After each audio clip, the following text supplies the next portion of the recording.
Doncs anem a veure ara Ajax, què és Ajax i com podem treballar amb Ajax. Primer de tot, Ajax, recordeu que és una tècnica que ens permet enviar consultes asíncrones des del client al servidor. Fins ara, sempre que volíem enviar una petició al servidor, utilitzàvem, per exemple, un formulari o podíem utilitzar un link mateix. Al final, un link el que fa és enviar-se una petició al servidor. Teníem alguna d'aquest estil.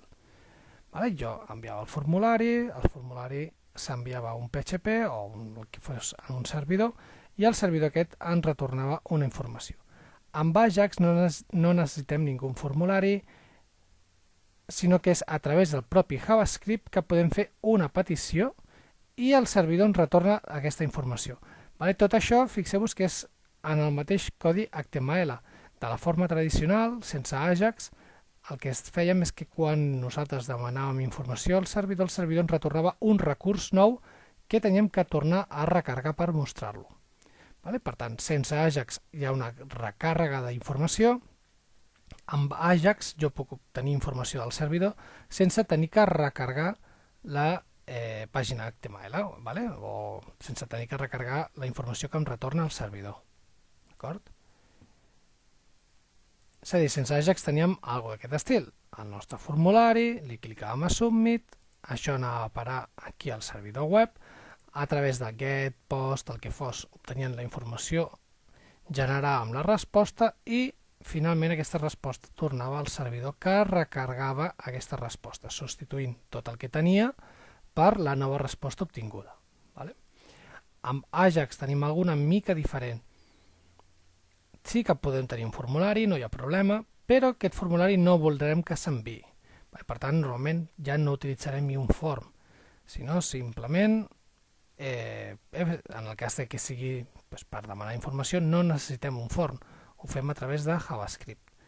Quan jo cliqui a Submit, el que veurem és que generarem una petició JavaScript, li indicarem què és el que volem fer, li indicarem, sobretot molt important, quina funció hem d'executar en el moment que el servidor ens respongui. Perquè hi ha una gran diferència entre Ajax i no Ajax, i és que amb Ajax les peticions són completament asíncrones, és a dir, jo faig una petició al servidor i el servidor no sé en quin moment em respondrà.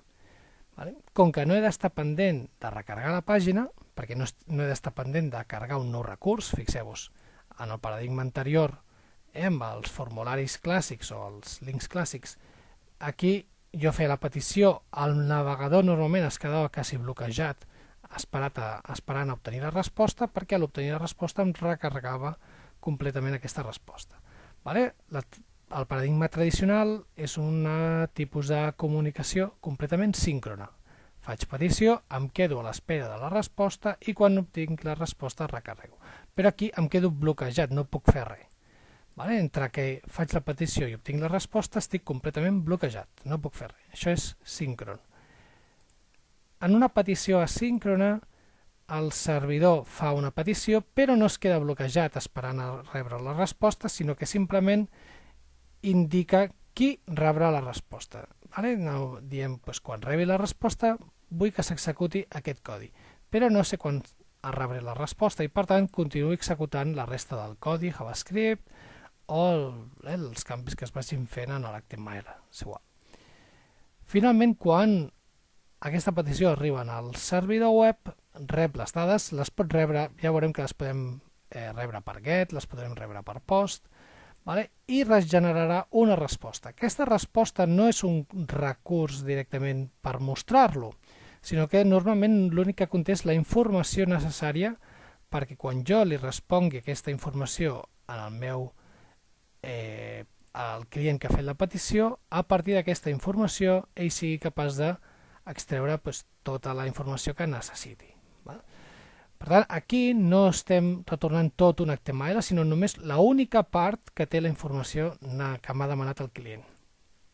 Com que aquí no tenim tot l'HTML, sinó una única part amb la informació, aquesta informació ha d'estar ben estructurada. Com estructurem bé la informació? Bàsicament es va pensar aquesta tecnologia per fer-ho amb XML. utilitzaríem un XML per estructurar la informació de resposta. Ja veurem que nosaltres no utilitzarem XML, perquè actualment s'utilitza molt més una nomenclatura JSON per generar la sèrie de propietats i de valors que volem retornar amb aquesta petició. Però es pot continuar fent servir XML tranquil·lament. Finalment, quan hem obtingut la resposta, el client rep i analitza la resposta XML i modifica l'HTML o el que tingui que fer segons la resposta. Per veure aquestes peticions asíncrones anem a utilitzar aquest exemple. Hem de dir, crea un botó usuari que al clicar mostri per pantalla les dades que retorni un codi PHP. Molt bé, ja tinc aquí planificat el meu HTML amb tota aquesta informació asíncrona. Per poder fer això necessitem tenir un servidor iniciat. Per tant, nosaltres treballarem amb un XAMPP. Necessitarem un XAMPP que simplement tingui un intèrpret PHP. Llavors anem a començar amb els exercicis proposats. El primer exercici de tots diu crea un botó usuari que al clicar mostri per pantalla les dades que retornin el següent codi PHP. Per tant, anem a començar per crear el codi PHP. El codi PHP només ha de tenir això d'aquí, així que creem per aquí un nou document que sigui, anem a dir-li consultar Ajax usuari. Realment aquest PHP es pot dir una mica com vulguem, .php. Però perquè ens sigui més fàcil d'identificar amb el PHP que estem treballant, li direm exactament igual que la funció que hem fet que s'executi al clicar en el botó usuari. Molt bé, i segons em diu l'enunciat, diu les dades que ha de retornar el codi PHP són aquestes d'aquí. Doncs vinga, copiem les dades, les posem en el nostre codi PHP. Si us fixeu, aquestes dades l'únic que està retornant és un JSON amb el nom, l'apellido, els apellidos i l'edat d'una persona. Seria important que primer comprovéssim que podem executar aquest codi PHP i que, evidentment, s'interpreta, que s'interpreta correctament. Per tant, obriu un Chrome o qualsevol navegador i anem a buscar-lo. Aquest document el tinc jo en el meu cas. Anem fins aquí, anem a buscar, això és 10.2, mòdul 6, pràctica 6, i aquí tinc el meu PHP. Perfecte, m'ha de sortir d'aquesta forma d'aquí. Fixeu-vos només sobre això d'aquí perquè l'únic que s'ha interpretat és aquest eco. Ara tinc la ruta correcta cap al codi PHP i sé que va. Vinga, anem a veure com podem fer aquesta petició d'aquí. Diu on clic consulta Ajax usuari, així que anem a definir aquesta funció. La definirem aquí dalt mateix. Posarem aquí. Perfecte.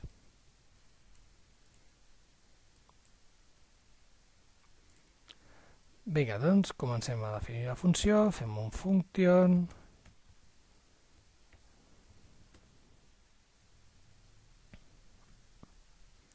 Actualment hi ha dues formes per fer les peticions Ajax.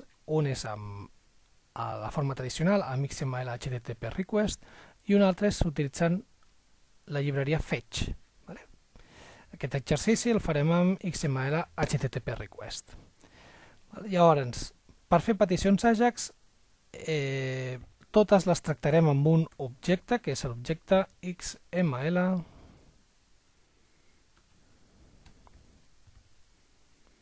HTTP request. Aquest és el tipus d'objecte, li direm en aquest cas d'una altra forma, per exemple, control Ajax igual a new XML HTTP request. La variable control Ajax és la que ens permetrà mantenir un control amb la comunicació. És el que a través d'ella controlarem la comunicació Ajax. Què hem de fer primer de tot? Primer de tot, configurar-la. Fem control Ajax, punt, open, i amb el mètode open el que estem indicant-li és, primer de tot, quin paràmetre volem utilitzar, quin mètode volem utilitzar per enviar els paràmetres. Doncs, per exemple, ho anem a fer per get, podríem fer per post, però primer farem per get. A quina URL vull accedir? Doncs jo vull accedir a la URL que es diu consulta, aquest d'aquí, aquest document d'aquí, consulta Ajax usuari, o millor, per assegurar-nos que no ens equivoquem, fem un copiar i pegar. I per últim, l'últim paràmetre ens indica si volem que sigui una comunicació asíncrona o no. Sí, volem que sigui asíncrona. Per defecte és asíncron, no fa faltaria tampoc indicar-ho. Molt bé, tenim configurada la petició, encara no s'ha fet la petició. Què hem de fer ara? El que podem fer és establir el que s'anomenen les capçaleres de la petició. Les capçaleres de la petició teniu un exemple en el que serien les diapositives i en aquest cas ho faríem d'aquesta manera. Control Ajax, punt. Sobretot és important indicar això en el tipus en el cas que estiguéssim fent un post, per indicar de quina forma estem indicant els paràmetres. A continuació el que voldrem serà gestionar la petició. Per gestionar la petició el que entenem significa controlar quan obtinc una resposta des del servidor. Recordeu que l'objectiu és fer una petició, aquesta petició d'aquí, i obtenir la resposta a través de JavaScript. Abans de fer la petició, que això ho farem aquí a continuació, anem a veure com podrem obtenir la resposta. Sempre treballem a través del nostre objecte del tipus XML HTTP request, en aquest cas l'hem dit control Ajax, i aquí ens quedem a l'espera d'obtenir una resposta al servidor. Això ho fem amb la funció onRegisterChange. OnRegisterChange amb l'event onRegisterChange. OnRegisterChange és un esdeveniment que s'executa cada vegada que hi ha un canvi en l'estat de la petició, com per exemple pot ser que l'usuari m'hagi respost. Què farem en cada un d'aquests canvis possibles? Anem a definir-li una funció anònima que serà l'encarregada de gestionar els diferents canvis que s'hi podin produir. I direm que si en control Ajax el ready a l'estat de la petició és un 4, significa que el servidor ja m'ha respost i m'ha retornat tot el que em tenia que retornar. Aquí podríem controlar diferents tipus d'estats que ho teniu a les diapositives. Doncs cada cop que hi hagi un canvi, executa tot això d'aquí. En el moment en què el canvi sigui un 4, significa que ja he obtingut la resposta. Si he obtingut la resposta, ara què farem serà executar una funció encarregada de gestionar aquesta resposta. Doncs anem a fer gestiona i li posarem això d'aquí, consulta Ajax usuari, i perquè gestioni bé aquesta consulta li haig de passar a l'objecte XML HTTP request encarregat de controlar aquesta consulta. Això aquí. A continuació anem a definir la funció gestiona consulta Ajax. Aquesta funció serà l'encarregada de rebre la resposta. Molt important és que aquesta funció d'aquí, recordeu que ha de rebre un objecte del tipus XML HTTP request, en aquest cas és control Ajax, que serà a través del qual nosaltres extraurem la informació. Quan enviem la petició, farem la petició al PHP, el PHP ens retornarà aquest JSON i aquesta funció serà l'encarregada d'extreure la informació d'aquest JSON. Com ho podem fer per extreure la informació del JSON? Comprovem si el recurs demanat existia o no existia. que haguem arribat aquí no vol dir que el recurs existeixi, vol dir que el servidor ens ha retornat alguna cosa. Com podem saber si el recurs existeix? Doncs té una propietat, tots els objectes XML HTTP request tenen una propietat que és status. Si l'estatus és 200, significa que hem obtingut una resposta correcta.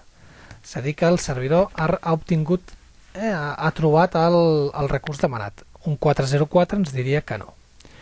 Un cop sabem que el servidor ens ha retornat el recurs correcte, que nosaltres l'hem demanat, anem a extreure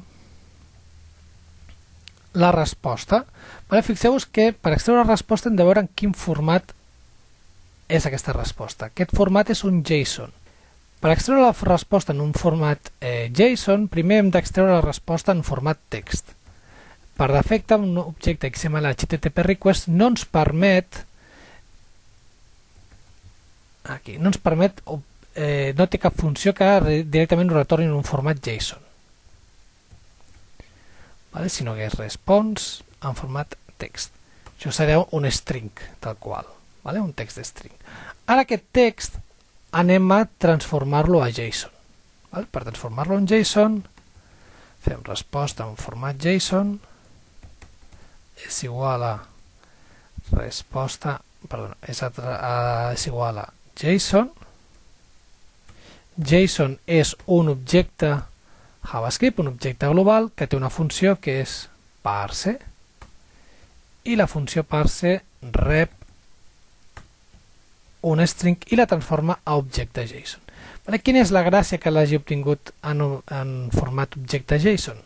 Que jo ara, en el moment en què vulgui accedir a aquesta resposta, fixeu-vos, el meu objectiu és accedir a aquesta resposta i mostrar-la aquí dins, on diu mostra usuari, que em surti la informació. Per accedir en VA jo tractaré això d'aquí com un objecte que tindrà com a paràmetre nombre, Juan, com a paràmetre apellido 1, Sensei, com a paràmetre apellido 2, Po, paràmetre edat, 12, d'acord? Llavors, si això és un objecte que té aquests atributs, si dins de mostra usuari li vull mostrar aquesta informació, el que podrem fer és un document.getElementById mostra usuari inner.html i aquí li direm d'aquest vull obtenir el nombre.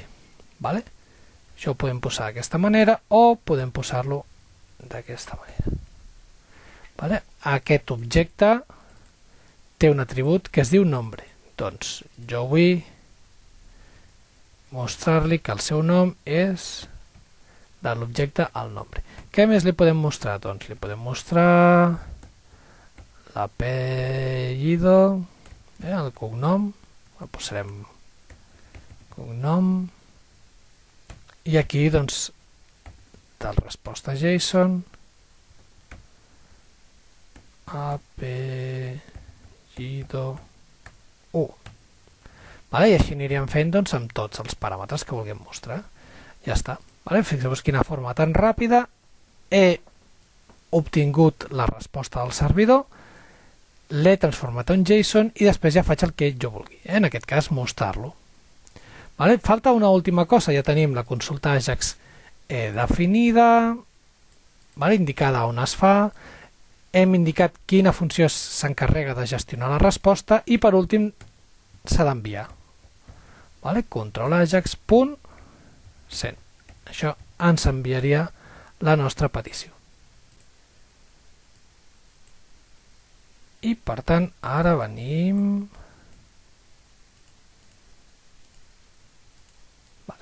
Venim aquí, d'acord? Que és això d'aquí. I en el moment en què jo cliqui a crear usuari, ens hauria d'aparèixer aquí la informació de l'usuari. Per veure que es faci bé la petició, a l'hora de debuguear és molt important utilitzar la pestanyeta de Network. Per què? Perquè jo quan cliqui el que ha de passar és que es faci una petició. Veieu, Network, he clicat a usuari, s'ha fet una petició consulta usuari, si me'n vaig a headers em surt aquí la petició que he fet, si me'n vaig a response tinc la resposta, en aquest cas aquesta informació d'aquí. I què ha fet? L'ha col·locat aquí dins. Cada cop que cliqui estaré fent una petició a l'usuari. En aquest cas sempre és la mateixa, perquè l'usuari, el servidor sempre em retorna el mateix. Anem ara amb el segon exercici. El segon exercici, què ens diu? Ens diu crear un botó usuaris que al clicar-li mostra per pantalla les dades que retorna el següent codi. Per tant, anem a crear un nou PHP. Files, consulta, Ajax, usuaris, .php. Consulta Ajax usuari ha de retornar això d'aquí. Si us fixeu, la resposta que ens està... usuaris en plural, perfecte. Aquí fem un PHP. Molt bé. Vinga, doncs si us fixeu, aquesta està retornant un array. Això és un array JavaScript en un format JSON.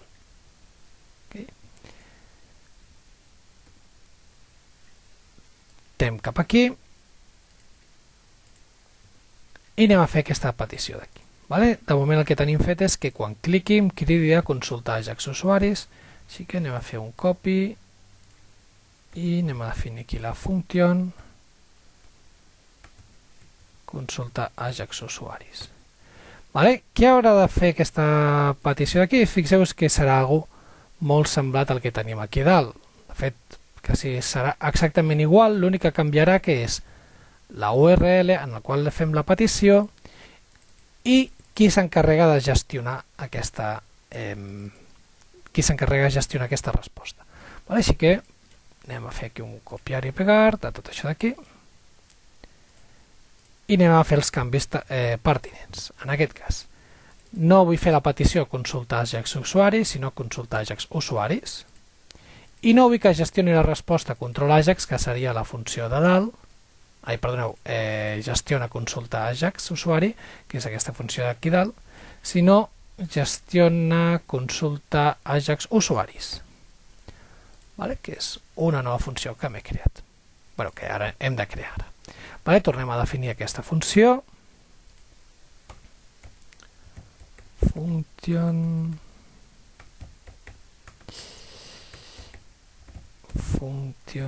gestionar Ajax usuaris. Què ha de fer aquesta funció? Doncs més o menys el mateix que farà l'altre. Primer, recordeu que com a paràmetre té que rebre un objecte XML HTTP request, que en aquest cas el guardo en una variable que es diu control Ajax, que serà qui tindrà informació de la resposta. L'única diferència és que la resposta en aquest cas, en comptes de ser un únic usuari, és un array d'usuaris. Anem a veure com podem tractar amb aquest array d'usuaris. Però per la resta és exactament igual. Per tant, primer començarem mirant si aquí dintre el seu estatus és de 200, que significarà que hem obtingut el recurs que s'ha demanat. I un cop sapiguem que hem obtingut el recurs que s'ha demanat, obtenim la resposta a través de l'objecte aquest del tipus XML HTTP request resposta text. Com que és un JSON, l'obtenim en format text. I ara el transformem en JSON.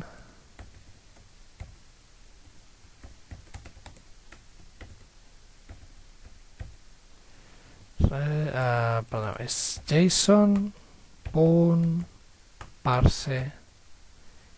la resposta.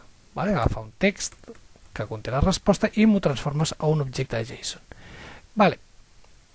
Ara si mirem a l'objecte JSON aquest d'aquí veurem que tindràs un array amb informació. Per tant, si vull recórrer aquest array d'aquí, doncs farem, fixeu-vos, és un array on en el primer element d'aquest array té un... aquí surt, el primer element té un usuari, que és aquest d'aquí, i el segon element té un altre usuari, que és aquest usuari d'aquí. D'acord? Molt bé, doncs vinga, ara anem aquí i anem a veure com podem fer això. Clar, si és un array hem de fer un bucle. For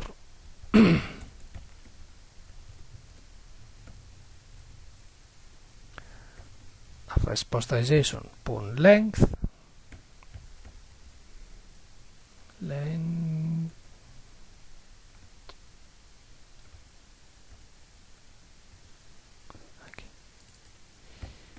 length.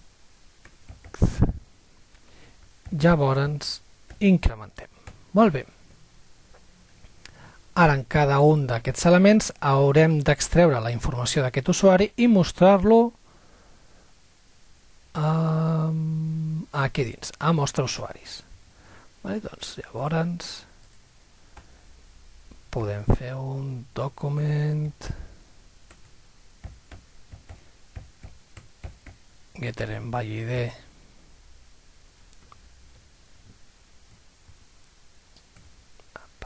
de mostra usuaris inner.html. Inicialment buidaré aquest div d'aquí dins i després en cada una d'aquestes iteracions li concadenarem la informació de cada un dels usuaris. Doncs en la resposta JSON en la posició K li concadeno el nombre.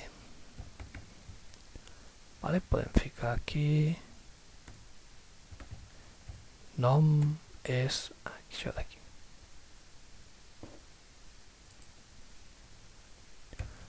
Posem el nombre i li anem a posar la edat. Crec que per aquí té edat, oi que sí? Edat.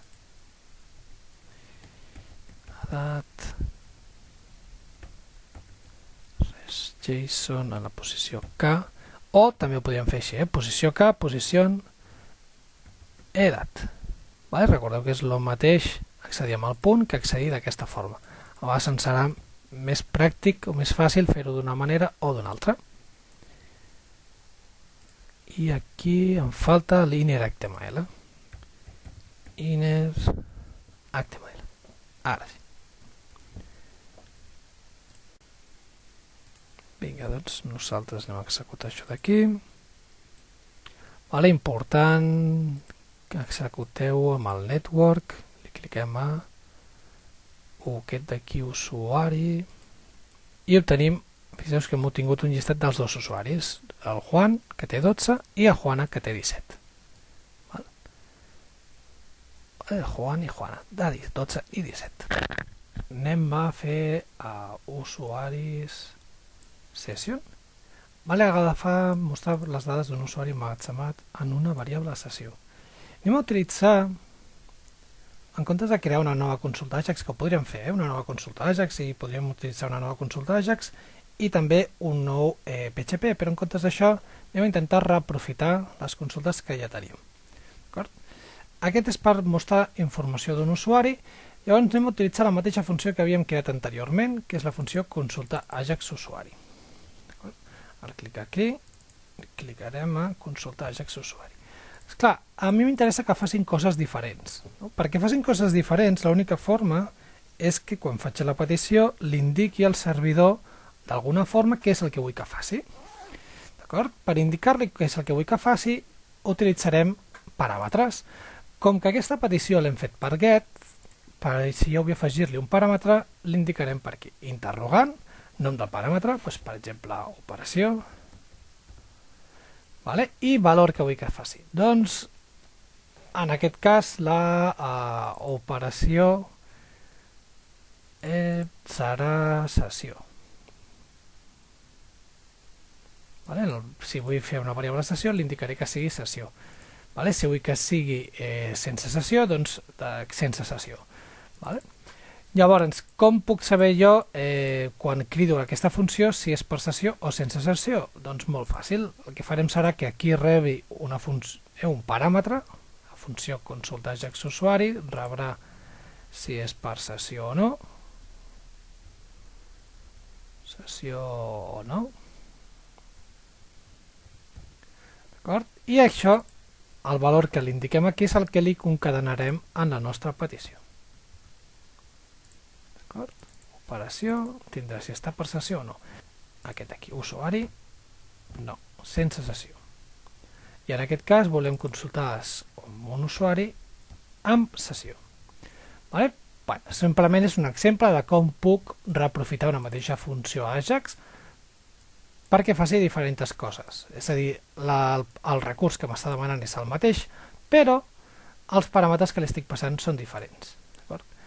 Ara aquí, en aquest cas, fixeu-vos que la resposta en aquest cas serà sempre la mateixa. Bueno, la resposta no, però la funció encarregada de gestionar la resposta és la mateixa.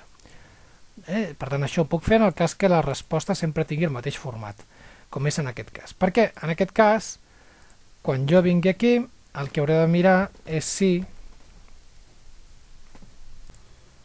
voldrem utilitzar variables de sessió o no. Per això anem a obtenir el paràmetre, farem un $get del paràmetre OP. Si és que sí, si en aquest cas si és que no, vol dir que és una variable que no és de sessió, i en el cas contrari significa si és que sí,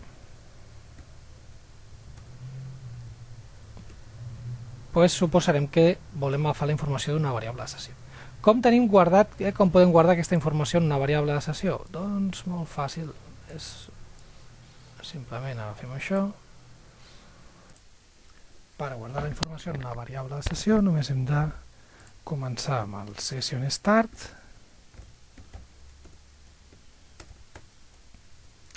i definim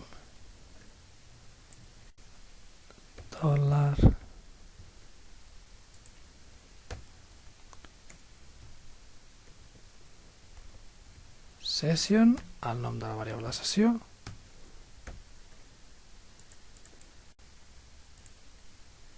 per exemple, usuari,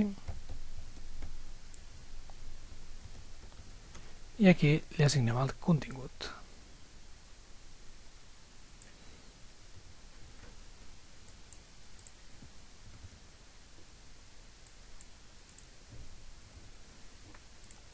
En aquest cas, la resposta seria el contingut que hi hagués dintre $session usuari.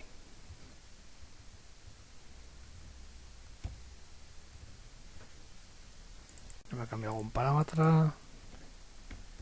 Pep. Adequem el botó de consultar Ajax usuari, d'usuari de sessió i d'usuari servei, que farem més tard. I atenció perquè aquí, com que li hem dit el paràmetre operació, aquí li hem de dir també operació. Recordeu que aquest és el nom del paràmetre que ve des de la petició Ajax.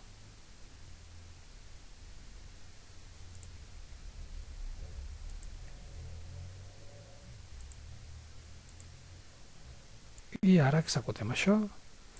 Si cliquem a usuari, obtenim la informació de l'usuari, que no està feta amb Ajax, que no està guardada en una variable de sessió.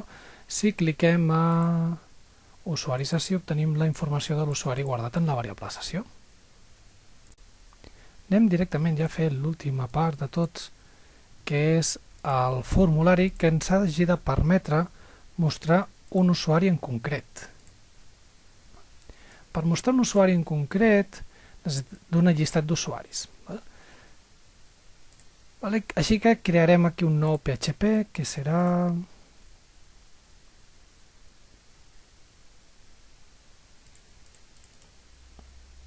file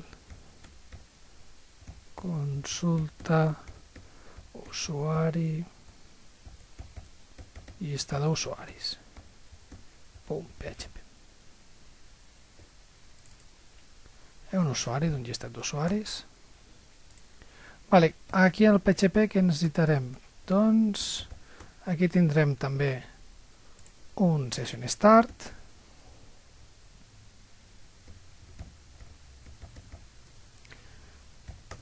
d'acord? Tindrem creada un llistat d'usuaris dintre d'una variable de sessió, igual que aquí tenim aquesta variable de sessió, doncs tenim aquí també el nostre llistat d'usuaris, però en comptes de guardar-lo com hem fet anteriorment, d'aquesta forma, anem a guardar-lo com un array PHP. Crear un array PHP puc fer d'aquesta forma, no? I aquí, diguem-ne, tindríem els diferents elements de l'array, com que el que vull tenir són diferents usuaris. Fixeu-vos que ho vull guardar en un array PHP. Doncs aquí el que tindrem és cada un d'ells tindrà un array on en la posició nombre tindrà un valor, en aquest cas Juan. Anem a guardar només el nombre i l'edat. En la posició edat tindrà de valor 12, molt bé. I aquí un altre usuari. Estem mimetitzant el que seria l'estructura de dades que tenim en un JSON, però l'estem fent amb un array PHP. Tenim edat i tenim a Joana. Joana i Joana. Molt bé.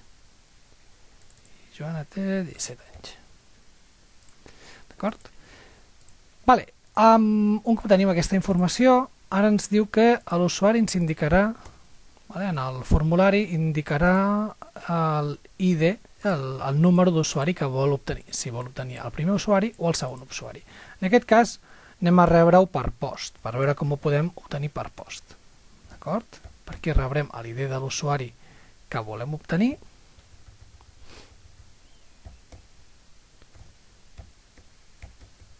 L'ID d'usuari o el número d'usuari el rebrem per aquí per post.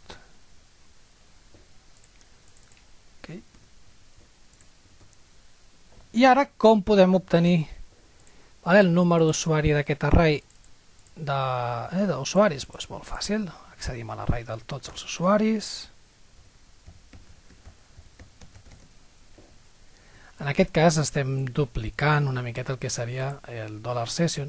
Fixeu-vos que hauríem d'utilitzar un i7 si volem modificar això. En aquest exercici l'únic que estem fent és accedir-hi, però si volguéssim modificar i volguéssim que es guardés en una variable de sessió, aquesta línia d'aquí, la línia 3, no la faríem sempre, només la inicialitzaríem en el cas que no existís session usuari. Hauríem de fer un if no i7 session usuari, la inicialitzes. En el moment en què sí que existeixi, no la inicialitzo, simplement l'obtinc i me la guardo en una variable. Llavors, obtinc la variable d'usuaris, me la guardo aquí, i ara d'aquí vull extreure un usuari en concret. D'acord? Doncs això és un usuari. Usuari és el que està dintre de usuaris en la posició que m'ha dit l'usuari, en la posició ID usuari. Jo vull extreure aquest usuari en concret.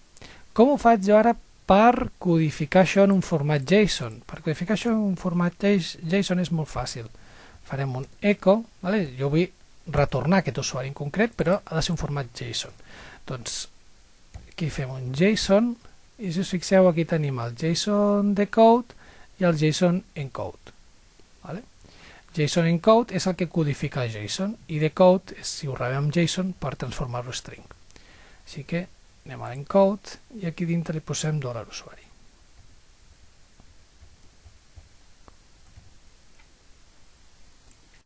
Per últim, hem creat el nostre formulari, hem afegit aquí el botó que quan es cliqui es cridi a demana usuari Ajax. Al demanar usuari Ajax, ve aquí, fa una consulta. En aquest cas, nosaltres havíem demanat que fos una consulta per post.